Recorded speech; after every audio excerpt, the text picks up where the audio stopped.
Jeez. Oh, hey guys. Seriously, Connor, aka OKayFabe. About to do the Impact Wrestling review for the week, and no, I'm fine. I didn't get hurt or anything. It just, well, I may or may not have helped out Beer Money with their beer bash. Don't worry, I'm not hurt or anything. They didn't attack me, but I am massively hungover from the amount of. They just asked me to help unload stuff, and apparently having a beer means emptying a keg. God, I'm never gonna do that again with them. Do you have anything I could take right here? Very funny.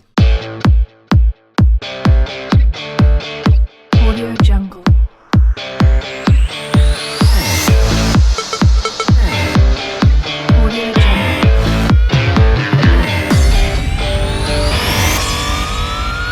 Hello everybody, my name is Connor, aka nope, headache's still there. Still there. Ah, man, why did you have to give me that other beer? Kayfabe! I'm just saying this is medicine that's saved for another night. Just not.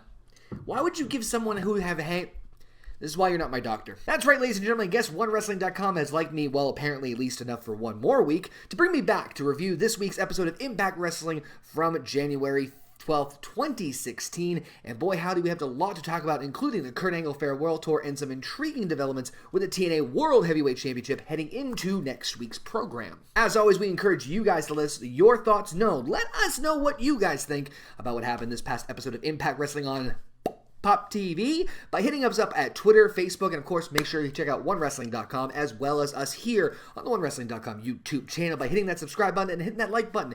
Why haven't you hit that subscribe button? I mean, come on, you get myself, you get Big Slam Nation, you get NXT reports from Bill Skyler, and of course, you get the legendary, the iconic Bill Apter. What more can you ask for? Why haven't you hit that subscribe button? Just do it right there. It's so easy. Even, well, if I can do it, then certainly you can too. As we kick off this episode of Impact Wrestling on Poptv, we are greeted by none other than Ethan Carter III, the new TNA World Heavyweight Champion, the only man to be the unpinned, unsubmitted, undefeated, two-time TNA Heavyweight Champion of the world. With, of course, the big man, the muscle himself, Tyrus, the man whom I pray he doesn't eat me. I don't taste good, Mr. Tyrus. If you're watching this, I'm just saying that right now.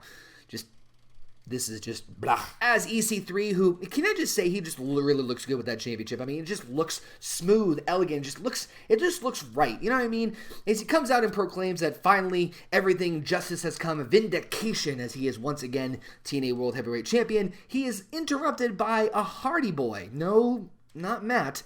Jeff. Jeff comes out to reveal to us and to the entire world, apparently while I'm doing a swan song, that he is indeed medically cleared to compete. Jeff Hardy is back in Impact Wrestling, and he wants a World Heavyweight Championship. I mean, come on now.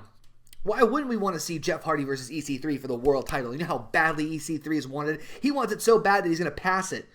Wait, what? What? Alas, 'tis true. Ethan Carter III, not the first, not the second, not the fourth, but the third, has indeed denied Jeff Hardy and said, guess what? I started from the bottom and now I'm here. Why does that sound really familiar? Anyway, Ethan Carter III then suggests, well, Jeff Hardy, you're starting at the bottom with none other than Shenron. Never, Blue Mask, never heard of him before. Oh, okay, that's fine. Jeff Hardy squashes Shenron in pretty much a quick, straightforward match. Shenron did put in some impressive moves nonetheless. Might be seeing him down the road. I wouldn't be opposed to it, but Jeff Hardy makes quick work of Shenron to make sure to establish himself that, hey, he's here, he's back, and he's gunning for that world title. Green face paint. And I can't even imagine how much money he spends on body paint. It's like crazy. Like, if I tried that, it'd look like, Swamp Thing. Ugh, but I mean, he makes it look cool. I just look like, a walking Christmas tree with neon lights. Wait, what were we talking about again? Oh, those beautiful knockouts. Man, they just don't know when to stop. Seriously, they don't, because they started off in a backstage brawl between Madison Rayne and Velvet Sky against the Dollhouse with their new entourage-ish member, Awesome Kong. Interestingly enough, Awesome Kong did deliver a promo right before this epic street fight, where she mentioned, hey, do you hate me? Do you hate me? No, Miss Kong, Miss Kong, that sounds great. Miss Kong, I do not hate you whatsoever. In fact, it's more of an intense fear and safety for my own personal well-being that's more the thing. I mean, come on now. Would you really want to say, I hate you, Awesome Kong? There are so many people on the Impact Wrestling roster that could literally break me like a stick. Why would I want to make any of them mad? This street fight was crazy. All over the place with all sorts of things from trash cans and kendo sticks and steel chairs and everything the likes. But interestingly enough, the power of Awesome Kong proved to be too much for the tag team of Velvet Sky and Madison Rayne, as unfortunately the Dollhouse did secure the victory over the Beautiful People in this crazy all-over-the-place brawl. I mean, it was interesting, not to say the least. I mean, come on now, you don't really see street fights with female wrestling anymore, so it's very refreshing to see this type of matchup.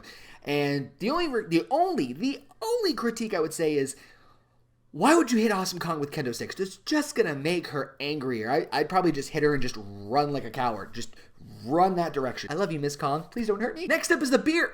Okay, headache. The beer bash between the reuniting Beer Bunny, as James Storm and Bobby Roode decide to celebrate and spill beer all in the ring. Hey, if you don't want any of that stuff that's spilled in the ring, I'll certainly take it. But as they celebrate their reuniting and how sorry they are against each other for everything they've done, and boy, howdy do they have a lot of history between each other, we are interrupted by Eric Young and Bram, that tag team that I told you about last week, that it was just...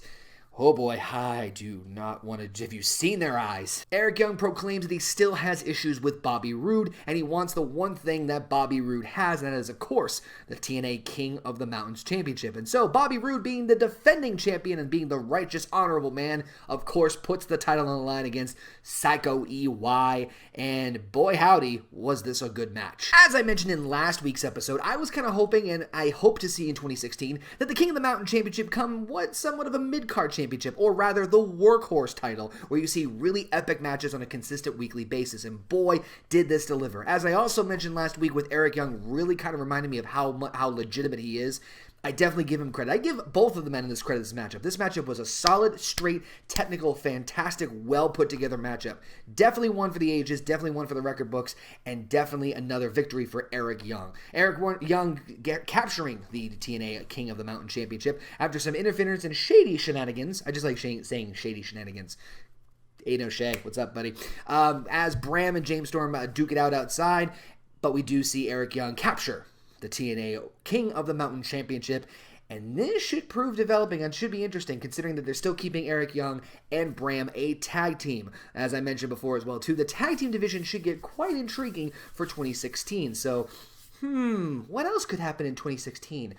Perhaps a miracle! Usually I don't talk about backstage segments too much. I like to focus particularly on what's happening in the ring and the in-ring action. But however, we do see the champ Ethan Carter III bump into the latest TNA Impact Wrestling acquisition, none other than the Miracle Mike Bennett. And boy, can you see him? I got right there. There are goosebumps, folks. Goosebumps because this is one of those matches I have been craving to see. We're good? Cool. Craving to see. The Miracle Mike Bennett, like I mentioned, is a huge acquisition for TNA, and now this opens up a lot of possibilities and a lot of new matchups for some of the established talent of Impact Wrestling, and this is definitely one that I cannot wait to see. I actually tweeted over to Mike Bennett and asked him what his big goal was for 2016, what his goal was for Impact Wrestling, and he said, world title or bust. Could be some interesting developments. What is in my beard? Like, I gotta get out of here. A new talk show debuts on Impact Wrestling called... wait, what's it called? No, what's it called? Stop saying huh. What's the name of the show? The name of the show is huh? No, what's the name of the show? The name... I feel like we're doing who's on first here. Apparently, Mr. Anderson's new show is called... as he invites Matt Hardy out to talk about his recent luck with the TNA World Heavyweight Championship. While they do a lot of recapping of Matt's history with Ethan Carter III, the World Title Series, and of course Bound for Glory, the interesting thing to note here is that Matt Hardy mentions that he will be later on offering something to Ethan Carter III that he cannot refuse. An offer that he cannot refuse, that it might have to do with the TNA World Heavyweight Championship. So, while I'm a huge fan of Matt Hardy, I was kind of focused more on Mr. Anderson. I am a big fan of Anderson, and having him in a talk show segment I think is genius. And while usually Mr. Anderson portrays a good guy, he did show some bad guy-ish qualities in this particular talk show matchup. I mean, hey, love him or hate him, I'm just glad to see Mr. Anderson on Impact Wrestling, but that's just my little own opinion. But hey, nothing in comparison to what we're about to talk about. We had an amazing 6-man tag team matchup between the TNA World Tag Team Champions, the American Wolves, teaming up with the TNA X Division Champion, Tigre Uno, that's a mouthful to say, against the tag team of DJZ, Eli Drake, and Jesse Gardens. And man, at first I was a little concerned. I was a little worried that this matchup would be very one-sided, but man, I love being wrong. May I want to make a note of that. I don't really say that often. Everyone in this entire matchup was phenomenal. Specifically, I was a big fan of Eli Drake's work. I really didn't know too much about Eli Drake, but the more I watched him and the more I am watching him, the more I'm becoming a bigger fan of his. DJZ actually ended up costing the match as he super kicked Jesse Goddard's, allowing the Wolves and Tigre Uno to pick up the win. But overall, the action was fantastic. Great tag team work, great just craziness with, you have a mix of tag team wrestlers, X Division wrestlers, and just put like this perfect blend of all 6 men together in the ring. For a matchup that I was really, truly a little bit concerned that would be very one-sided, I was definitely wrong. All 6 men put in fantastic effort, and we even saw a possible DJZ babyface turn. Interesting to see what could happen. I gotta really stop doing this because it's just gonna get scratched and just.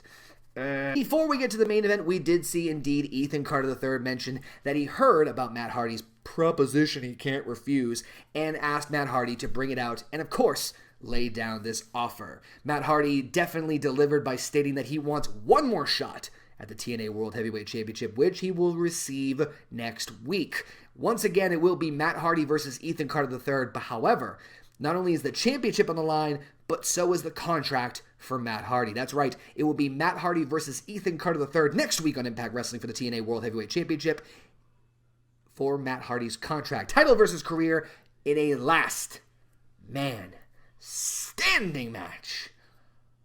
Ooh! Needless to say, I am super pumped. I am super excited for this one. These two put on a great matchup last week for the title, so now adding the last man standing stipulation, plus Jeff Hardy, plus Tyrus, plus who knows what else could happen, should be a really fun treat to watch. As if we didn't have enough amazing stuff happen on this episode of Impact Wrestling on Poptv, we had the first matchup of the Kurt Angle Farewell Tour. Drew Galloway against Kurt Angle, and it really truly saddens me that this matchup happened only because of the fact that we're not going to see this type of quality anymore. That Kurt Angle will eventually be leaving Impact Wrestling, and it is a major bummer because this matchup was fantastic. It was great. Not only did you have great technical work from both men with submission moves and chain wrestling the likes, but you saw some brutal drops and angle slams and everything and just outside the ring. It was crazy. It was wild. It was fantastic. Kurt Angle surprisingly gets the victory, and the only reason I say surprisingly is because usually in these type of farewell tour matches or farewell matches or matches where wrestlers are at least on their way out, you usually expect them to lose, but it was a very refreshing change to see Kurt Angle actually get the victory on Drew Galloway, but definitely do not take anything from Drew on this one, as this matchup for the first time ever, these two meeting, was so good. Listen, when you got a guy who's worked and done the Olympics and won all these championships and accolades in professional wrestling, most of which with a broken neck, I'm just saying I wouldn't step in the ring with him. He would look at me and I'd tap. He'd like, how's it going? This episode overall was really well structured. This one was, well, a little different than we saw last week on their debut. And granted, the TNA World Heavyweight Championship was not a focal point, but it was kind of a refreshing change of pace. The world title was always still a main focus, and then while there was no championship matchup for the world title, we did see a title change in a very solid matchup between Bobby Roode and Eric Young. The Dollhouse and Beautiful People was another crazy street fight, which I personally didn't expect. And of course, we had the interesting 6-man tag team matchup between the Wolves, Tigre Uno, DJZ, Eli Drake, and Jesse Goddard's. So overall, the match quality of this in total episode was really, really well done. While I mentioned that I only wish that we saw a little bit more X Division action in this one, it did kind of fulfill me this week to see Tigre Uno and DJZ in this 6-man tag and sort of gave me that little nice X Division little fix that I really needed. So overall, I thought this was another fantastic episode for Impact Wrestling on Pop. Really curious to see what happens on next week's episode with the world title on the line, and so just everything's on the line. The house, grandma, everything's on the line. I don't know what's going to happen. So this is the part where I ask you guys to chime in. Let me know your thoughts down in the comment section below, or make sure you hit us up on the various social media and let me know what you guys thought of this past Impact Wrestling on Pop. I'm not going to do that. I'm just going to keep doing that. It's going to be a pop. Oh, I should get bubble wrap. Oh, that'd be great. Just every time. Although I'd probably run out like a roll after like the first month because I just play with it all the time and just pop, pop, pop, pop, pop, pop, pop. But wouldn't it be cool to get bubble wrap? We need money in the budget for some bubble wrap. What do you mean it's too much? Thank you guys again for tuning in this week. We always appreciate the love and support here over at OneWrestling.com. Remember, if you haven't hit that subscribe button right now, Why? Just, it's right there. It's easy. And while you're there, you might as well hit that like button as well, too. And don't forget to check out myself and the entire OneWrestling.com family over in social media on Twitter. You can follow myself at OKayFabe, Big Ray at Big Ray Show, Bill Skyler at You Got the Show, Fame Black at Fame Black, Billy Ray Valentine at Billy Ray Hustle, the Professor PW Hustle at Professor PW Hustle, 8-Track Brown at Pharaoh Fancy, and make sure you join the Big Slam Nation at, well, it's Big Slam Nation, which you can check out later on this weekend. Brand new episode with yours truly in there. Make sure also to check out the legendary, the iconic, none other than Bill Apter at Apter One Wrestling. Of course, follow us on Twitter at One Wrestling as well, too, for the entire family. And if you like all my goofy shenanigans, don't forget to also check out my own little wrestling YouTube channel. YouTube.com/OKayFabe. The link, all these links will be down in the description box below. Thank you guys again for watching. We appreciate your love and support. Take care. And as always, and like Bill Apter says, we will see you at the matches. No, it's we'll see you at the matches. I'm not going to be in a match. Who in their right mind would put me in a match? Listen, that whole animal fighting thing doesn't count. What do you mean I look like a chicken?